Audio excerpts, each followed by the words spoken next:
Improvisado No, aquí. por favor.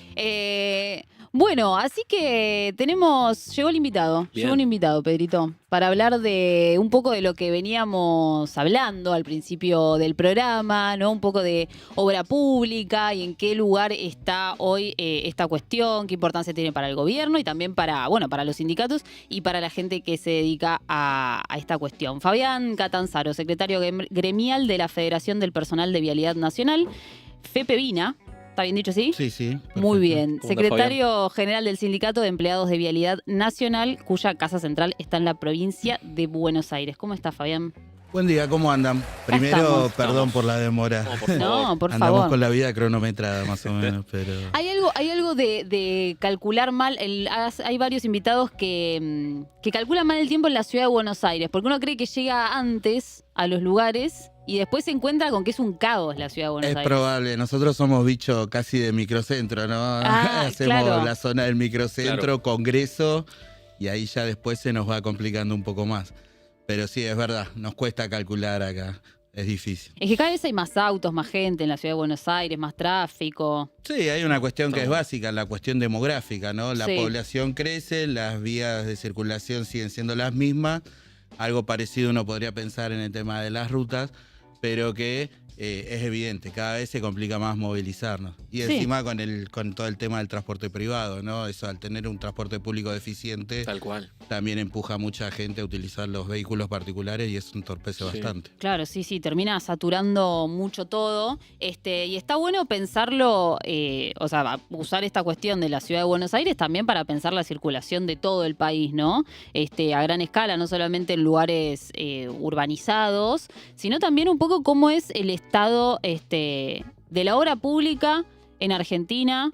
Medio a gran escala, pero después, podemos ir profundizando en otros puntos más precisos. Sí, bueno, en grandes rasgos, como vos decías, ¿no? La cuestión urbana por ahí con la obra pública, acá, sobre todo en la ciudad de Buenos Aires, no se nota mucho porque para agarrar una ruta nacional hay que salir un poco, pero en lo que está mal llamado interior del país, sí hay una lógica donde la ruta convive con la vida cotidiana de la gente, porque las rutas es donde se suben para ir de una ciudad a otra, de un pueblo a otro, y se nota más.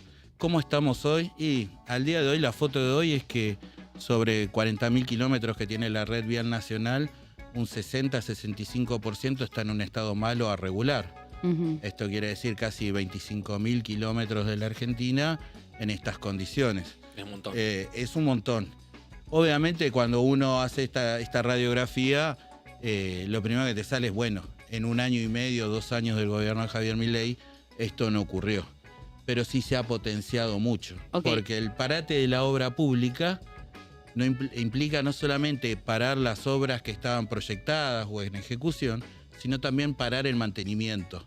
Y Ujú. eso es hoy lo que está afectando profundamente las rutas nacionales, porque el desgaste no es lineal, es exponencial. Entonces vos por cada año que no invertís, probablemente aparece entre 4 y 5 años de vida útil de una ruta Claro. que salió muy cara. Y en Claro. términos de...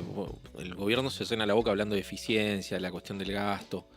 ¿Termina siendo mucho más caro después Claro. arreglar una ruta cuando no tiene ese...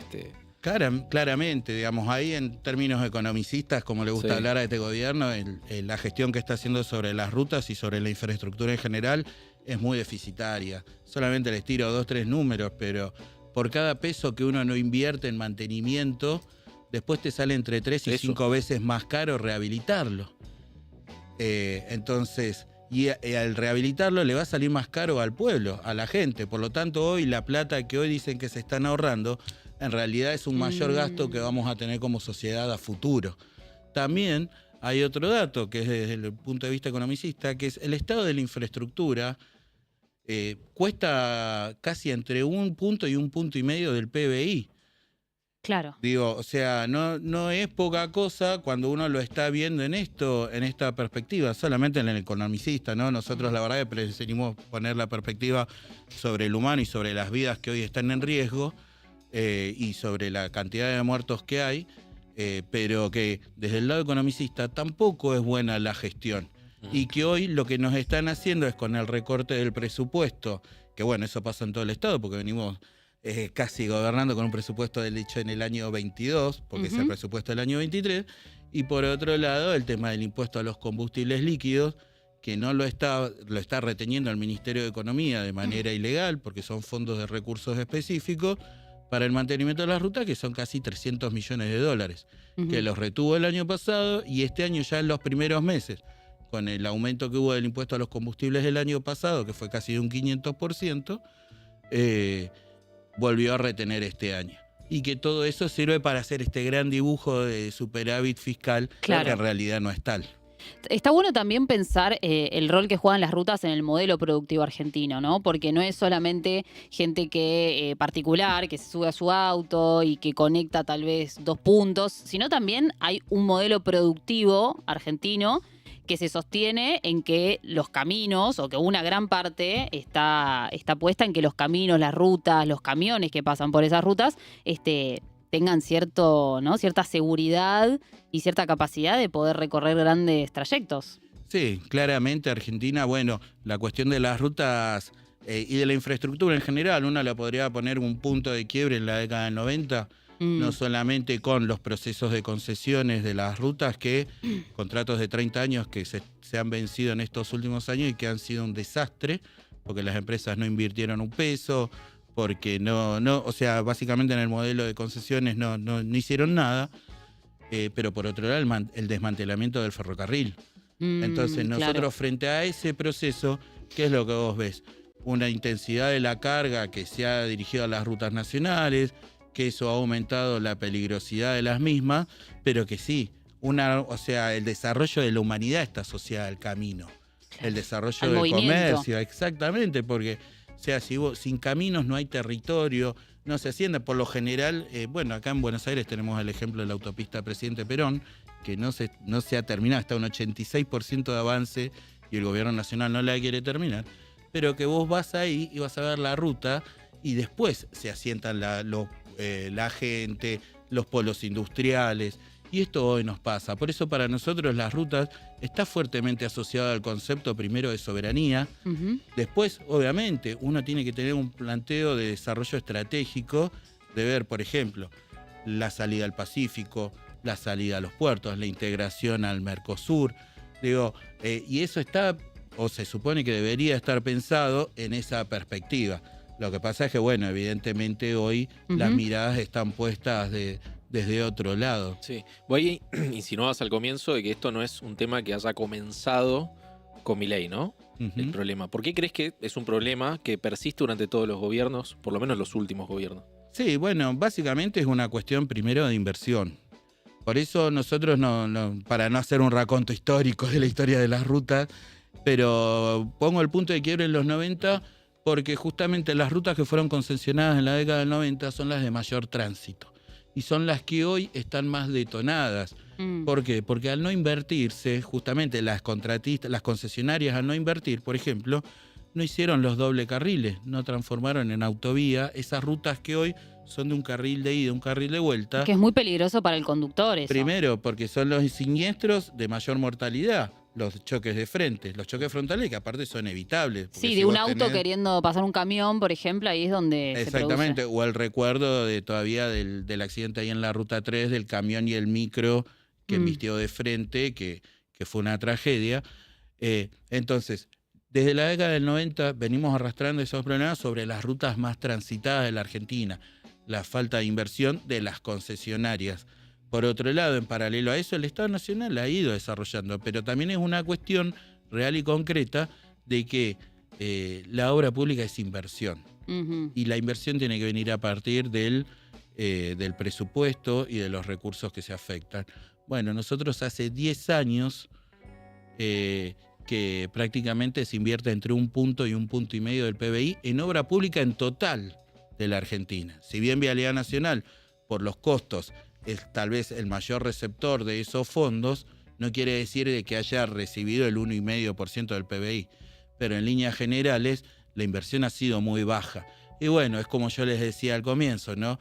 El deterioro es exponencial. Entonces, años y años de acumulación, 10 años por lo menos de acumulación de falta de inversión o de inversión insuficiente, hoy nos ha llevado a esta situación. ¿Y qué responsabilidad le otorgás vos a los gobiernos provinciales?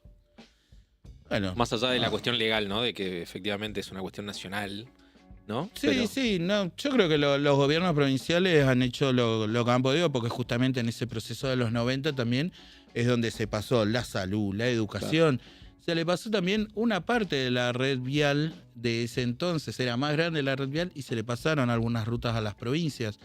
El tema es que hoy creo que las provincias están también en ese mismo cuello de botella que nos plantean, sin recursos, pidiéndole al Estado Nacional que se haga cargo del mantenimiento de las rutas, pues la gente se está muriendo en las provincias. Yo eso me gustaría que entendamos que hoy es un peligro salir a la ruta, y lo digo como trabajador de vialidad, y la verdad que nos duele mucho, porque si hay alguien acá que no tiene la culpa son los trabajadores y trabajadoras de vialidad, pero que la situación es de extrema gravedad. Y bueno, así es como estamos, así es como nos quiere proponer que hoy necesitamos hacer una inversión de calibre para empezar a recuperar y garantizar sobre todo la transitabilidad y la seguridad vial de los usuarios. ¿Tienen el número si aumentaron o no los siniestros y las muertes por siniestros? Mira, Argentina hoy tiene casi una tasa de 10 muertos cada 100.000 habitantes. Eso para la OMS está considerado una epidemia, que hay que ser combatida en todo el mundo cuando llegamos a esas tasas. Es uno de los objetivos de las agendas 2030. 10 muertos cada 100.000 habitantes. Sí, pero el motivo de los 10 muertos es... de siniestralidad vial. 10 muertos cada 100.000 habitantes de accidentes de tránsito. Sí. Es la primera causa de muerte de jóvenes de 18 a 30 años. Claro. Lo mismo la nefasta, la nefasta ministra Bullrich lo ha dicho públicamente, que es casi el doble o el cuádruple, ya no me acuerdo, de muertos en accidentes viales que por homicidio simple. Sin embargo, a la policía y a las fuentes de represión se las equipa y a las rutas se las desfinancia. Por lo tanto, me parece que ahí está un poco también. Sí, y hay algo también que tienen los siniestros viales que en su gran mayoría son evitables, ¿no? Que tienen mucho que ver con factores externos, bueno, esto que comentás, ¿no? El estado de las rutas, el estado digo, la circulación, ¿no? Sí, bueno, ahí es donde está primero un poco el tema de la obsolencia de las rutas, porque justamente es esto, ¿no? Cuando hablábamos de un carril de ida y un carril de vuelta, cualquier sorpaso, la gente más allá de las demoras y demás, y que es un real peligro concreto y que eso tiene que ver con la falta de modernización. Es esto, tenemos más población viviendo en esos centros urbanos y las rutas siguen igual que hace 50 años. Sí. Entonces, está claro que cuando vos no invertís, cuando no vas actualizando, y sobre todo no vas actualizando también el proyecto de desarrollo económico, que hablábamos anteriormente, te vas quedando atrasado. Entonces... Me hizo acordar un poco cuando hablabas de los 90, de todos estos pueblos o ciudades que se habían construido en torno a las líneas ferroviarias, líneas que después dejaron de existir, ¿no? Y cómo esos pueblos un poco también quedaron abandonados o cómo quedaron, bueno, sin un gran insumo, que era que el tren llegara ahí, ¿no? ¿Qué similitudes ves, porque lo traes bastante, qué similitudes ves de esta época con la década del 90? Mirá, bueno, en la década del 90 la sufrí más que otra cosa porque era un poco chico todavía, por suerte. Pero, mirá, las similitudes tienen que ver con la descomposición del Estado, justamente con rematar. Bueno, ahora van a empezar los procesos de privatizaciones, con AISA, con Nucleoeléctrica. Nosotros tenemos un proceso de concesión que está en curso, que es, a nuestro criterio, es nefasto porque... termina blanqueando un poco el modelo de los 90. ¿Y por qué lo digo así? Hoy se están llamando a concesión. Al día de hoy hay 6.500 kilómetros de estos 40.000 que yo decía que están concesionados, que son los altamente rentables.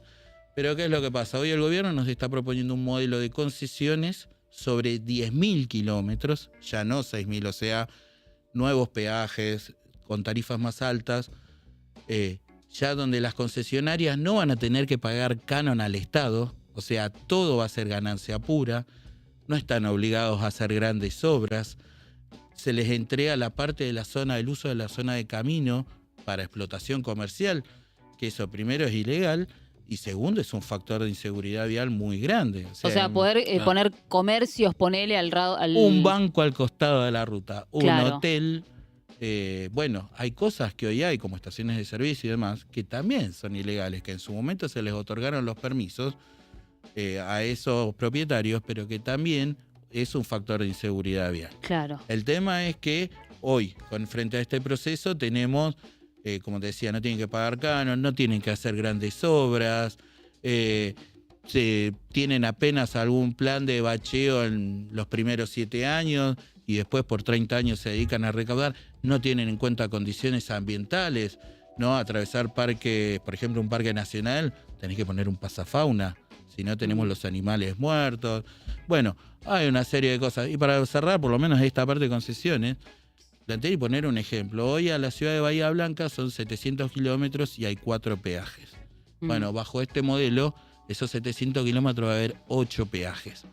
O sea, un peaje cada menos de 100 kilómetros, cada 70, 80 kilómetros. Sí, un peaje que después no reinvierte en las rutas. Claro, y que por ejemplo a Bahía Blanca, que se va por la Ruta Nacional 3, que se supone que está en un proyecto que se debería ampliar y ser autovía, resulta que esa obra de ampliación de autovía no la va a hacer la empresa, la va a seguir haciendo el Estado Nacional. Entonces uno se pregunta, ¿para qué? Si no es para darle un negocio a alguien que recaude con los recursos de la gente, porque en el fondo, y eso es lo que también nosotros cuestionamos, si tenemos un presupuesto que se hace con los recursos que recauda de los impuestos nuestros, entre otras cosas. Si pagamos un impuesto a los combustibles, pues lo pagamos todo, aunque compremos un sachet de leche. Digo, ¿por qué tenemos que volver a pagar peajes si es una obra que se hizo con la plata de todos los argentinos? Claro. No, y en el concepto este de Milei, de bueno, que básicamente el impuesto es un robo. ¿En qué quedamos entonces? Por eso, entonces uno se termina cuestionando.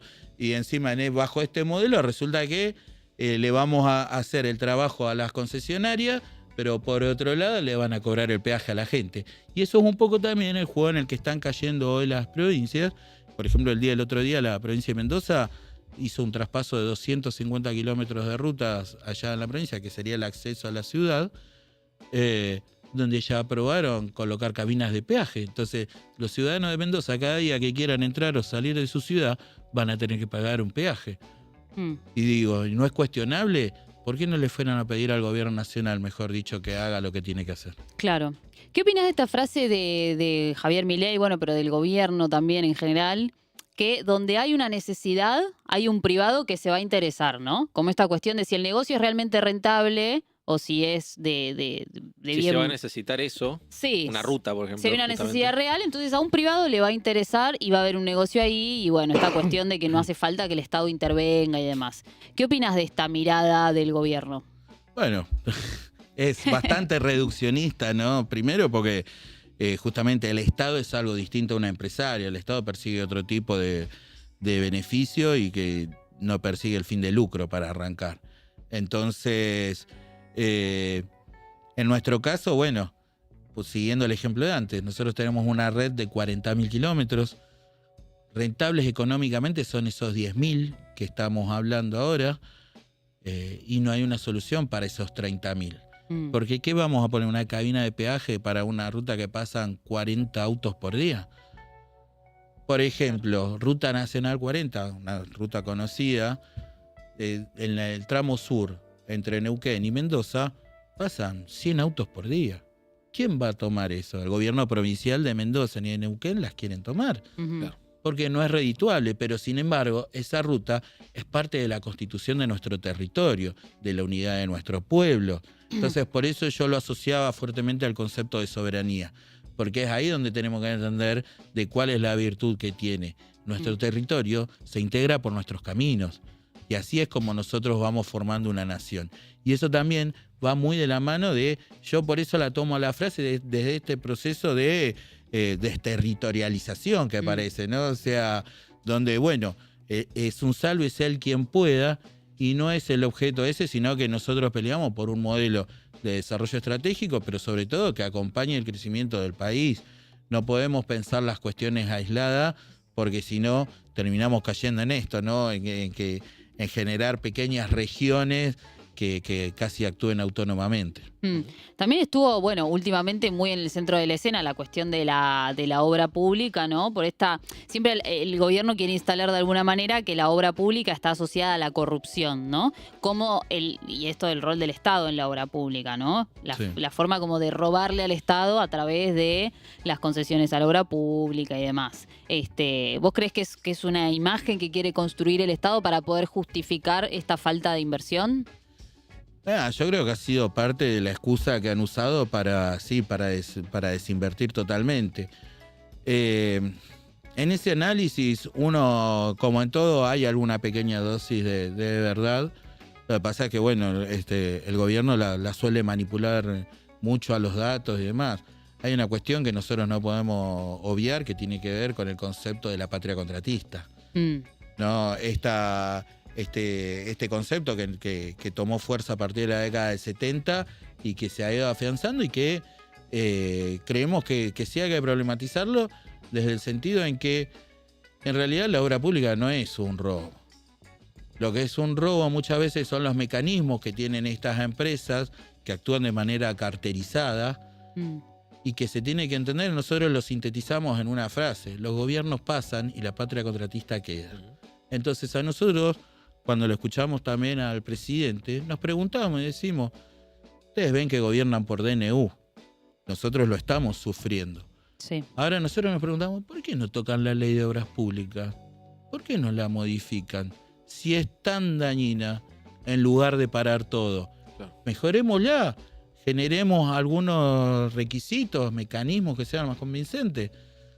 A nosotros nos molestó mucho, para decirlo educadamente, ¿no? El tema de la causa de Cristina Kirchner con el tema de vialidad. Porque primero fue lo que mandó a hacer Iguacel, las auditorías, todo, donde salió todo perfecto, donde rechazaron todo en el mismo juicio las declaraciones de los auditores y técnicos de vialidad, porque no es así.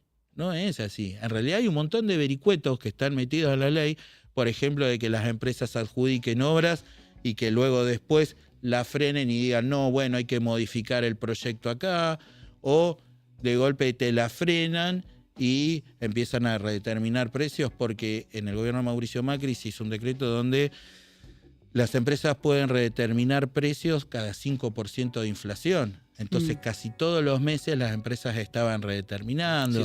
Sí, hay mecanismos que están, claro, y que no es que yo estoy robando por acá, no, están dentro del marco de la ley.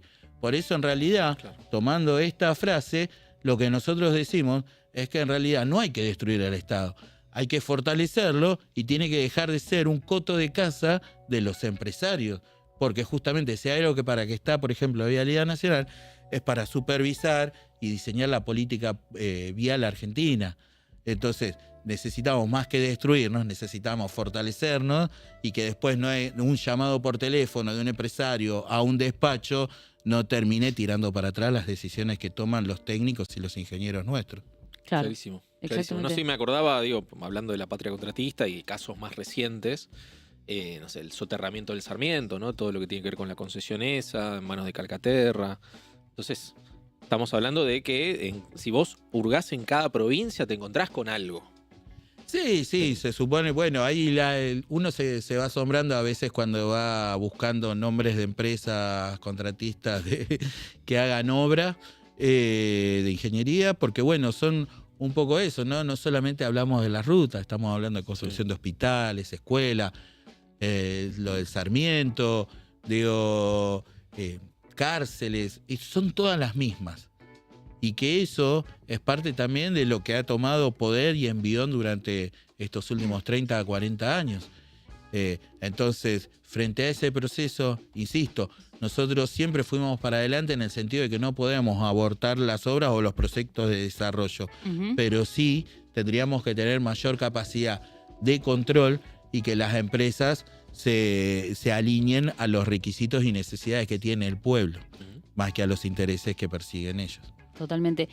Bueno, participaron, también me gustaría llevarte a lo que ocurrió el miércoles pasado, hace 2 días, participaron de esta movilización del Frente de Lucha por la Soberanía, el Trabajo Digno y los Salarios Justos al Ministerio de Desregulación, Sí. si no me equivoco.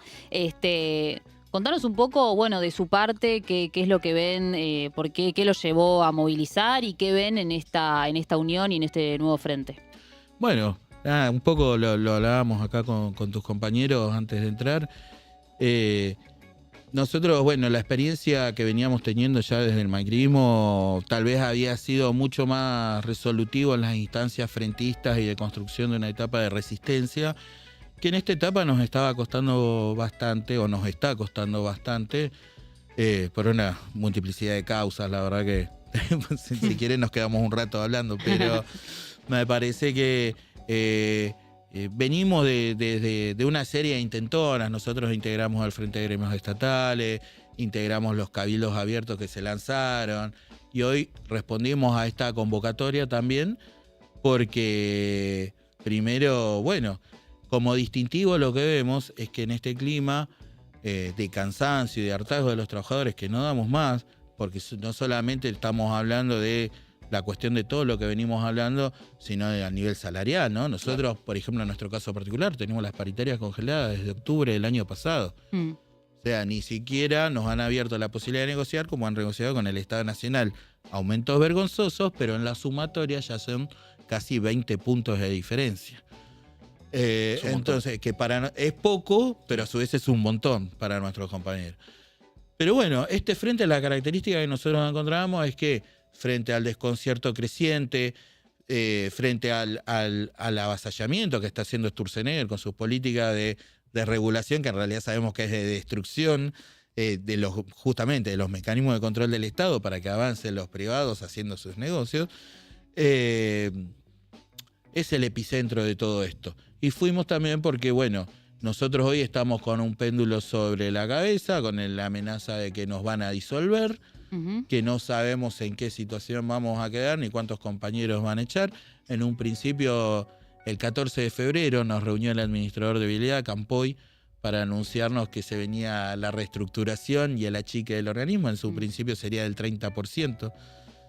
Desde febrero hasta acá estamos en un plan de lucha bastante cansador y desgastante, y qué bueno que esto culminaría con las facultades delegadas el 8 de julio. También por eso marchamos. La característica de este frente y lo que nosotros vemos es el potencial que va adquiriendo mucho, y se van sumando muchos gremios que estábamos en CGT y que no estaban participando activamente en la calle. Y que eso me parece que tal vez es lo más distintivo. Claro. Porque ya la unidad entre trabajadores registrados, precarizados, la UTEP y demás se venía dando, se viene trabajando ya hace años, y que hoy esperemos que luego de esta marcha podamos dar un salto de calidad y avanzar con este frente para poder plantarnos y tener una instancia de resistencia, y por qué no también de pasar al frente a las políticas que van a tener, y que no solamente se agotan el 8 de julio. Para nosotros es una instancia nomás, pero que es evidente que el modelo económico no lo piensan cambiar. Sí. Y ahí en términos de la CGT, ¿no? Internamente, contrastó mucho la imagen de la marcha del miércoles con la imagen de Gerardo Martínez sentado en la mesa del Consejo de Mayo. ¿Crees que hay ahí una tensión?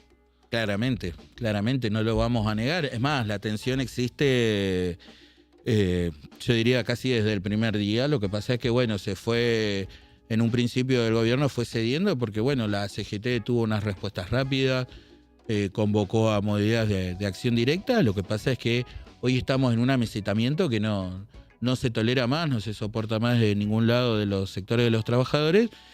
Y la CGT, bueno, está desgastada, está fragmentada, no lo podemos negar, pero que claramente también está atravesada desde lo electoral, desde el proceso electoral que estamos viviendo, y también con el horizonte de que el año que viene tenemos renovación de autoridades.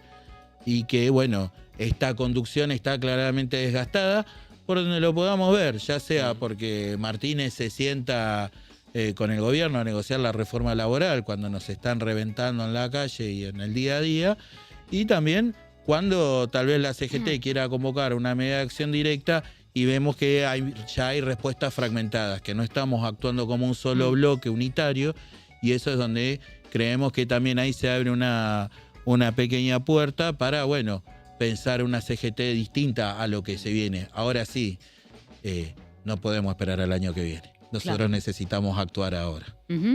Bueno, en relación a la CGT también se viene escuchando desde hace un tiempo la cuestión de la reforma laboral, ¿no? Que el gobierno es una de las medidas que más quiere impulsar, que le interesan particularmente, ¿no? Y se habla, bueno, de las reformas que necesita el modelo laboral.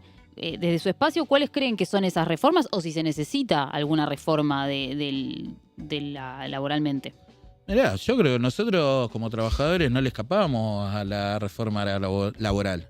Lo que sí planteamos es que tiene que haber una reforma laboral desde nuestra mirada, no desde la mirada del empleador explotador. O sea, que encima siempre es lo mismo, que la variable de ajuste son los sueldos de los trabajadores. Pareciera que no hubiese otra manera de pensar la realidad en Argentina. Y lamentablemente también es ahí donde se ve el juego, porque esa propuesta viene de los sectores más concentrados de la economía. Uno podría, si a mí me viene un empresario pyme cada vez que nos sentábamos a hablar, nunca te va a decir que tiene que bajar los costos por ahí, ¿no? Entonces, nosotros hoy sí creemos que tiene que haber una reforma laboral, tiene que ser para y por los trabajadores, que no le tenemos miedo a esas discusiones, pero no vamos a ir a discutir en términos de los que nos plantea el gobierno nacional. No, obviamente, imagínate, la ley de contrato de trabajo viene de la década del 70, mirá si necesitará una actualización y una revisión. Hay una multiplicidad también de derechos que se tienen que incorporar, desde lo más reivindicativo hasta cuestiones de fondo, como por ejemplo es tener en cuenta este auge del monotributo, ¿no? Trabajo virtual. Exactamente, ¿no? Cómo volvemos a encuadrar el monotributo social de una manera que le sirva a la gente, y que todo va encadenado también, porque esa es la otra, ¿no? Cuando a vos te lo pintan, que todo tiene que ir encadenado también con el momento jubilatorio, porque cuando la gente se jubila, somos trabajadores igual. Y toda esa cadena es la que hoy el gobierno quiere romper y fragmentar. Entonces nosotros lo tomamos, consideramos que tiene que haber una reforma, pero no es la que hoy nos están planteando estos espacios. Claro, una reforma donde participen también los sindicatos y sobre todo los empleados, ¿no? Sí, claramente, pero aparte porque nosotros sabemos cuáles son las necesidades y las obligaciones. No es que nos quedamos solamente en la parte del derecho, porque pareciera de que si no, uno no tiene obligaciones. No, todo lo contrario. Ahora, por ejemplo, nosotros hemos querido en su momento reglamentar la ley la de teletrabajo, que cada convenio se tiene que adaptar, pero claro, le escapan, porque el teletrabajo, sin reglamentar, es tener una persona 18 horas por día trabajando en su casa. Entonces, digo, desde este pequeño ejemplo hasta mejorar condiciones de trabajo, no sé, higiene y seguridad laboral, no está en todos los ámbitos previstos. Las licencias parentales, bueno, los monotributistas, muchos saben bien que no tienen ni licencias, ni aguinaldo, ni nada. Bueno, ni hablar de los trabajadores de la economía popular. Bueno, todo eso hay que repensarlo y complejizarlo en un mundo que, como digo, desde la década del 70, con casi un 100% de trabajadores registrados a la actual situación, hay un mundo de diferencia. Pero tenemos que pensarlo para que ese mundo, ese conglomerado de personas pueda vivir mejor y no para ver cómo es más explotado. Clarísimo, Fabián. Muchísimas gracias, ¿eh? No, te agradecemos por favor, mucho gracias a ustedes por la invitación. Esta visita. Y bueno, nosotros nos vamos a una pequeña tanda, después de esta charla súper interesante, y volvemos con más Zona de Giro. Así que ya llegamos, ya volvemos.